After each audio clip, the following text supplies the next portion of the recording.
नमस्कार, न्यूज 31 उत्तराखंड देख रहे हैं आप और मैं हूं आपके साथ नैना। राजूला मालूशाही 15वीं सदी की एक कहानी 21वीं सदी में भी मौजूद है। आज के दौर में जब प्रेम केवल पालेने की चाह और भौतिकतावाद में सिमटकर रह गया हो, तब हिमालय सूबे की ये प्रेम कहानी प्रेम में त्याग, समर्पण, ईमानदारी और धैर्य का सबक सिखाती है। तो आइए जानते हैं कि कैसे बैरागी साधु बन गए राजा मालूशाही राजूला के प्यार में।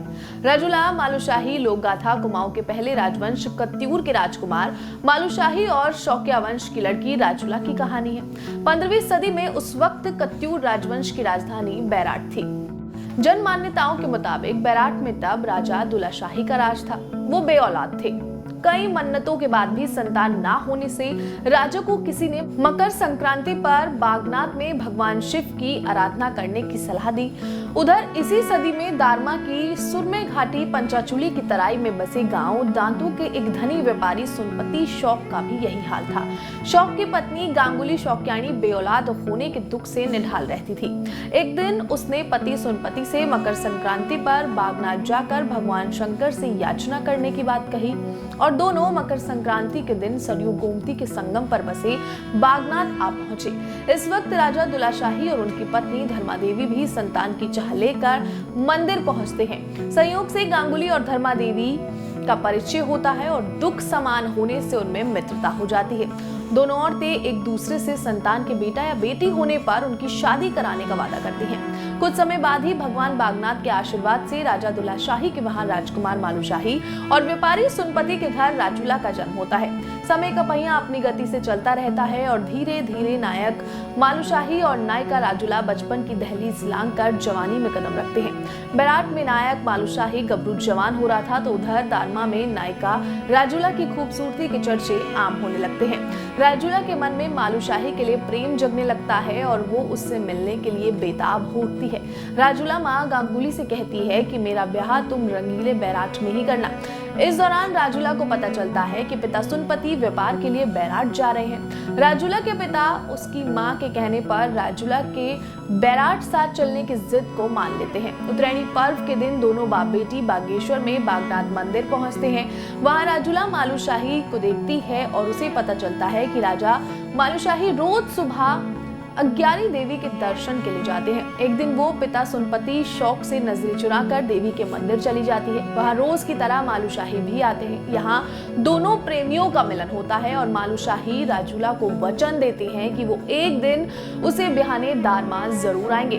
वो राजूला को प्रेम की निशानी के तौर पर मोतियों की माला पहना देते हैं। मंदिर से वापस आने पर पिता सुनपति राजूला से बार बार पूछते हैं कि तेरे गले में मोतियों की माला किसने डाली। वो जवाब नहीं दे पाती तो गुस्से से भरे सुनपति व्यापार का काम आधे में ही छोड़ दारमा लौट जाते हैं। घर पहुंचकर वो राजूला से दुगनी उम्र के हूण राजा ऋषिपाल से उसका विवाह तय कर देते हैं। इस बात से परेशान राजूला खुद ही बैराट के सफर पर निकल पड़ती है। उधर बैराट में मालूशाही के राजूला से मिलने जाने और उसे ब्याह कर लाने की जिद की वजह से उन्हें एक सुलाने वाली निंद्रा जड़ी सुंघा दी जाती है।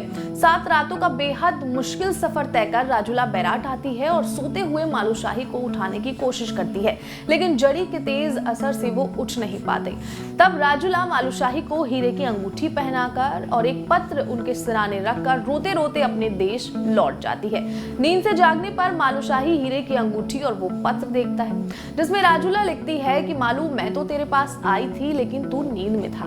अगर तूने अपनी माँ का दूध पिया है तो तू मुझे लेने हूण देश आना। मेरे पिता अब मुझे वहीं ब्याह रहे हैं। और मालूशाही राजूला को लाने निकल पड़ता है।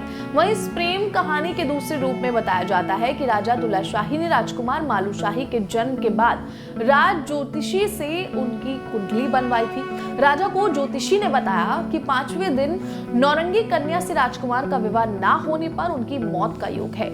इस पर वो पुरोहित को सुनपति शौक के पास भेज नवजात राजूला और मालूशाही का प्रतीकात्मक विवाह करवा देते हैं। लेकिन इसी बीच राजा दुलाशाही की मौत हो जाती है और बालिका राजूला को अपशकुनी करार देकर ये बात सदा के लिए राजकुमार मालूशाही से छुपा ली जाती है। राजूला और मालूशाही के लिए ये मुश्किलों और इम्तिहानों का दौर था। मालूशाही ने राजूला के लिए अपने राजपाट को छोड़ दिया और सिद्ध गुरु गोरखनाथ की शरण ले ली।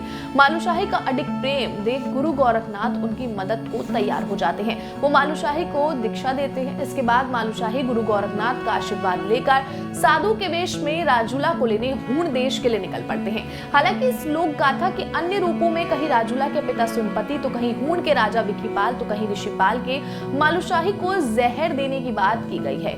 साधु के वेश में राजा मालूशाही घूमते घूमते विकीपाल के महल पहुंचते हैं। वहां नव विवाहिता राजूला जब सोने के थाल में भिक्षा लेकर आती हैं तो वो उसे देखते ही रह जाते हैं, लेकिन राजूला उन्हें पहचान नहीं पाती और पूछती है कि जोगी बता मेरे हाथ की रेखाएं क्या कहती हैं। तो साधु के वेश में मालूशाही कहते हैं कि बगैर नाम गांव बताए मैं हाथ नहीं देखता, और राजूला उन्हें बताती है कि वो सुनपति शौक की बेटी राजूला हैं। इतना सुनते ही मालूशाही अपना साधु का वेश उतार फेंकते हैं और कहते हैं कि राजूला मैंने तेरे लिए ही साधु का वेश धरा है, मैं तुझे यहाँ से छुड़ा कर ले जाऊंगा। अब राजूला विकीपाल से मालूशाही का परिचय कराती है। जोगी का व्यक्तित्व देख विकीपाल के मन में संदेह रहता है। जैसे ही विकीपाल को पता चलता है कि ये तो बैराट का राजा मालूशाही है, तो वो उसे खीर में जहर देकर मार डालते हैं। ये देख राजूला भी तुरंत अचेत हो जाती है। तब गुरु गोरखनाथ बोक्साड़ी विद्या के प्रयोग से मालू को जिंदा कर देते हैं। इसके बाद मालू महल में जाकर राजूला को होश मिलाते हैं। इसके बाद राजा मालूशाही राजूला को लेकर अपने देश बैराट पहुंचते हैं। वहां दोनों का धूमधाम से विवाह हो जाता है।